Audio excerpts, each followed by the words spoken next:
Vous êtes sur RTL.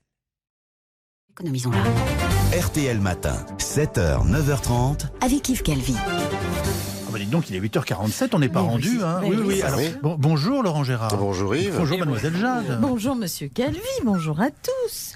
Le débat sur l'énergie est au cœur de la campagne électorale, Oui. vous le savez. Emmanuel Macron semble avoir choisi son camp puisqu'il devrait annoncer dans quelques jours la construction de mini-centrales nucléaires. Rendons-nous à l'Élysée retrouver le couple présidentiel. Mais Emmanuel, qu'est-ce que tu fabriques avec ma cocotte minute? Mais Brigitte, je m'entraîne à fabriquer une mini-centrale atomique parce que le nucléaire, c'est mon projet. Mais tu deviens faux, Emmanuel. Arrête ça tout de suite. Tu vas faire sauter la baraque. Mais c'est vachement sûr mon truc, c'est comme de la vapeur. De la vapeur radioactive, oui. Regarde-moi ça. Ma couleur est déjà en train de tourner. Va falloir que je retourne chez Jacques Desange. Mais aide-moi au lieu de râler. Tu nous prends pour Pierre et Marie Curie ou quoi? Ok, Goglé, sors-nous la fiche de Pierre et Marie Curie. Ok Brigitte, j'appelle Pierre Arditi. Mais quel est le con qui vient encore me déranger, hein?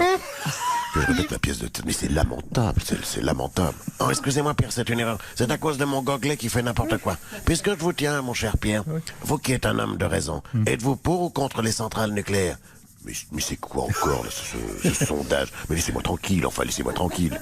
Non, c'est parce qu'Emmanuel fait des expériences dans la cuisine. Je n'ai pas besoin de cuisine équipée. Foutez-moi la paix, mais c'est pas possible. Brigitte, ça y est, ma mini-centrale nucléaire marche du tonnerre. Mais quel con, on fait quelque chose, c'est pitoyable. Sortez-moi de là. On l'a sorti de là. Oh oui, ça l'a bien explosé. Anne Hidalgo sillonne la province depuis qu'elle est candidate à l'élection présidentielle. Elle souhaite ainsi montrer son attachement à la France profonde et se défaire de son costume de maire de Paris. Voilà. Nul doute qu'Yves Montand, alias le Papé, et Daniel Auteuil dans le rôle du Golin, les héros de notre saga provençale Macron des sources, sauront lui réserver le meilleur accueil possible. Ah non, pas doute. Papé, tu sais ce que vient de me dire le bossu? L'Anne Hidalgo va venir nous visiter. L'Anne Hidalgo, tu as dit? Pourquoi que le bossu, il a appelé son Anne Hidalgo? Ma foi, ça m'étonne pas de ce fada d'écolo. Vivement que le Zemmour soit élu président, que tous les gauchistes dans son genre, ils soient obligés de donner des prénoms français à leurs ânes. Mais je te parle pas de cette Anne, là, papé. Je te parle d'Anne Hidalgo, la maire de Paris. Comme elle est candidate à la présidentielle, elle vient nous voir pour qu'on vote pour elle. Oh, fan de chichon, le galinette. Si c'est cette Annès-là que tu me parles, l'heure est grave. Cours sur la place des Platanes et réunis Casimir, Antonin et Pique-Bouffigue au café du Mistral. On va lui présenter un joli petit comité d'accueil à l'Anne Hidalgo. Avec la fanfare du village, papé? Mais non, couillon. Avec des chevrotines. Tu m'entends, galinette? Il faut pas laisser approcher l'Anne Hidalgo. Elle va nous saloper notre belle campagne. Tu as vu ce qu'elle a fait à la capitale? Pourtant, j'ai vu une photo dans le journal chez César, le coiffeur. Elle a l'air gentille. L'air gentille, tu as dit? Fadaise, c'est une sorcière. Pire que la Baptistine. À la capitale, elle a transformé les bars à vin en bar à jus. Elle élève des rats. Même qu'elle a recouvert l'Arc de Triomphe avec une bâche. Elle serait capable de recouvrir la statue de Marcel Pagnol d'un sac poubelle. Et pourtant, dans le journal, elle dit qu'elle aime la nature. Et toi, Galinette, tu fais le gobi devant elle. La nature, il connaît rien. Si tu devais inviter à la capitale, Golin, tes œillets, tu devrais les faire pousser sur un rooftop éco-citoyen et participatif et inclusif. Ah, si l'Anne Hidalgo est élue présidente, elle te prendra ton tracteur diesel et tu devras labourer la terre en trottinette. Arrête, papé, tu me fais peur. Oui. Et tu crois que la sorcière, elle va battre Macron? Et si ton barbeau de Macron, il se méfie pas, elle pourrait bien lui prendre quelques bobos à Barbichette. Mais je veux pas, moi, parce que Macron, je l'aime Macron, je l'aime d'un amour que c'est pas possible, je t'aime Macron, je t'aime. Le rapport Sauvé, commandé par l'Église catholique, révèle que 330 000 enfants ou ados ont été victimes d'abus sexuels en 70 ans. Sur la même période, il y aurait eu autour de 3000 prêtres pédophiles. Il demande pardon. Ah, bonjour, Pape François, vous tombez bien. Il veut me fouetter avec les orties que Cyril Lignac qui va faire pour sa soupe d'automne. Il avait prévu pour son potage. Il est honte. Il est tellement honte. Il veut faire une prière pour les curés pédophiles. Oui, je suis pas sûre que ce soit exactement cela qu'on vous demande. Si, et demandez à Dieu qu'il les envoie tous en enfer. Ah. Où ils seront condamnés à se faire tripoter par des dames mûres, très mûres, blêtes, quoi. Ça leur fera les pieds assez porcs. Vu comme ça. De toute façon, l'Église, par ce rapport, reconnaît ses torts, promet de lutter sans relâche contre la pédophilie et veut même indemniser les victimes. Ça risque de représenter une somme considérable. C'est pas grave, de toute façon. Il est prévu de faire des économies. L'ayant économisé servira à indemniser. Mais des économies sur quoi? Il sucre tous les abonnements des curés à Choupi Magazine.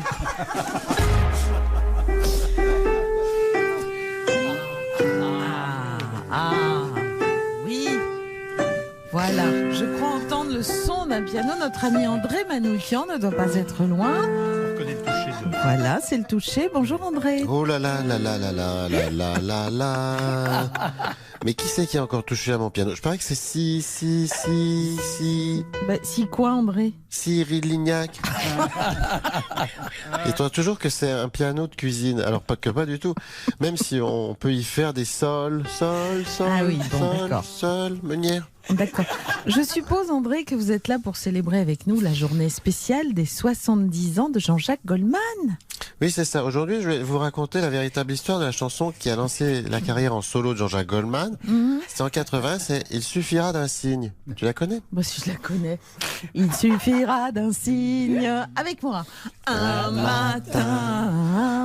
matin tout tranquille et serein. Oui, monsieur Calvidance aussi. Tu sais, j'adore ton phrasé façon reine du karaoké des Charentes. Oui.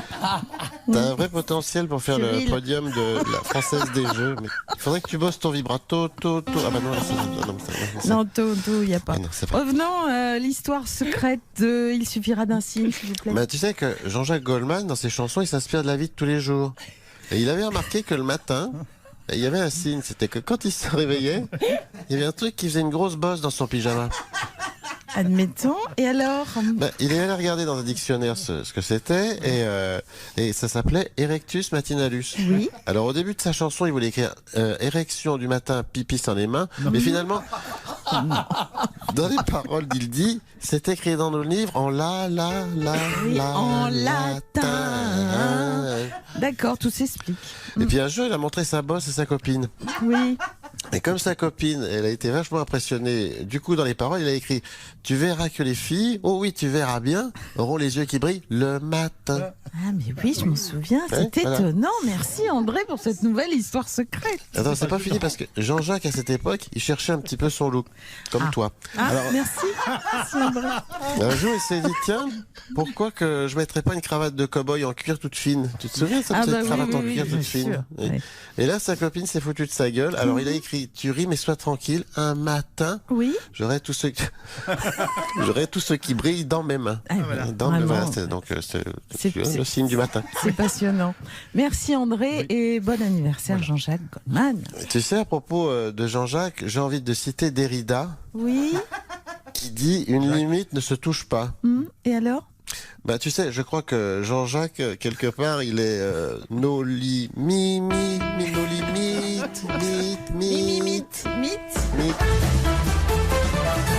Il n'y a pas de mythe. Oui, c'est tout... Non, il n'y a pas de limite et c'est toujours trop court, d'ailleurs, marqué. Voilà, il est 8h05.